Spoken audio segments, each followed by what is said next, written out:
You gotta run this Christian race with endurance. Let's read Hebrews chapter 12, verse 1 and a little bit of 2. It says, "Therefore we also, since we are surrounded by so great a cloud of witnesses, let us lay aside every weight and the sin which so easily ensnares us, and let us run with endurance the race that is set before us, looking unto Jesus, the author and finisher of our faith." We see that the author of Hebrews said, run this race with endurance. And the chapter behind that, we see in Hebrews 11, we call it the Hall of Faith, where you see everybody is praised by their faith. It's Abraham, Noah, Sarah, and it goes on and on with David and Moses and the patriarchs. The author is telling us as believers, run this race with endurance. And when I was thinking about running a race, sometimes there's two bad things that could go wrong in a race.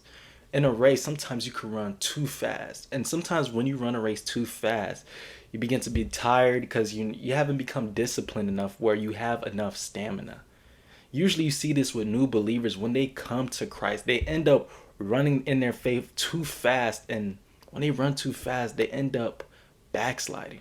So when you run this Christian race, don't try to run and beat everybody there. You guys are running the same race. You're not better than a believer next to you if you run the race faster. Because when you're in a race, you got to practice endurance. And endurance, you have to practice your stamina. You have to practice. I don't know if you guys seen a marathon runner and you hear them talk about the marathon that they're preparing for. Weeks and weeks and weeks in advance, they do long sprints, short sprints to practice their endurance. This is what we have to add to our spiritual life as well, so we can run this race with endurance. There's also another side to running a race. You don't want to run the race too slow. When you run the race too slow, you're still going to be a spiritual babe in Christ, still drinking spiritual milk. In Christ Jesus, Christ wants us to grow up. That Jesus is the author and finisher of our faith. He ran a race too, but he ran a different race from us. The race that he had to endure was enduring the cross.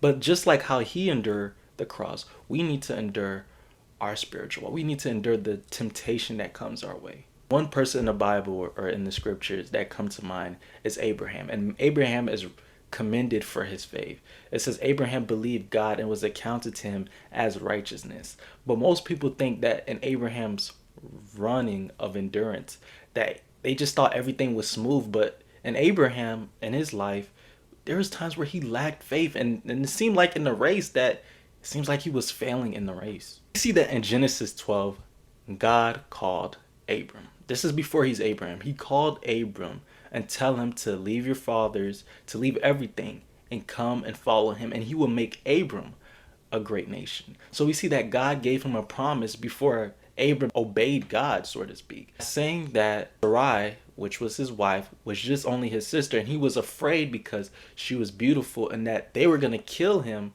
because of his wife. And we also see in Genesis 13 where God specifically told Abraham, leave everything behind. But he took his nephew Lot. We see in Genesis 15 that God told Abraham that he is his great reward. While being his great reward, it seemed like Abraham didn't have faith. Or Abraham didn't have faith. Because he said, let Eliezer be the heir. But no, God kept continuously saying, no, you will have a son. And when Abram believed that, God said that Abraham believed God, it was accounted to him as righteousness. And some people, when they see that verse, because they see it quoted in the New Testament, that from since then that Abraham did not show no lack of faith in between that. But that's not what it's saying. But he just believed in the promises of God. In the next chapter over in Genesis 16, we see the incident with Hagar. And we know that Abraham did not act in faith when he did that. We got in Genesis 17 where Abraham laughed when God told him that he will have a son. Not with Sarah. Sarah also laughed, but Abraham laughed as well. In Genesis 18, God stand firm with his promises by saying, no, you will have a son and your son will come through Sarah. And that's when Sarah finally laughed at the thought of having a son. And we see this in Genesis 20, the same thing that happened in Genesis 12 by saying that his wife was just his sister because he was afraid because she was beautiful. He did the same thing again, even though in Genesis 18, God made a promise to him that he and his wife will have a son.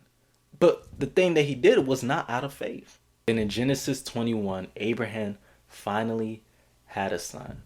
In Genesis 22, God wanted to test Abraham to see if he was really for him or not. The big test that he did was offering up his son Isaac.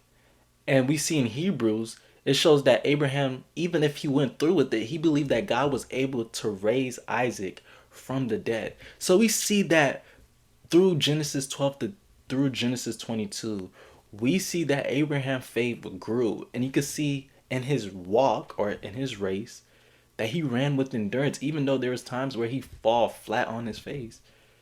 He still endured the race by passing the biggest test, by giving up his only son. Not even his only son will stop his love for the Lord. What am I saying? That when you run this race, it would not look beautiful. It would not be perfect.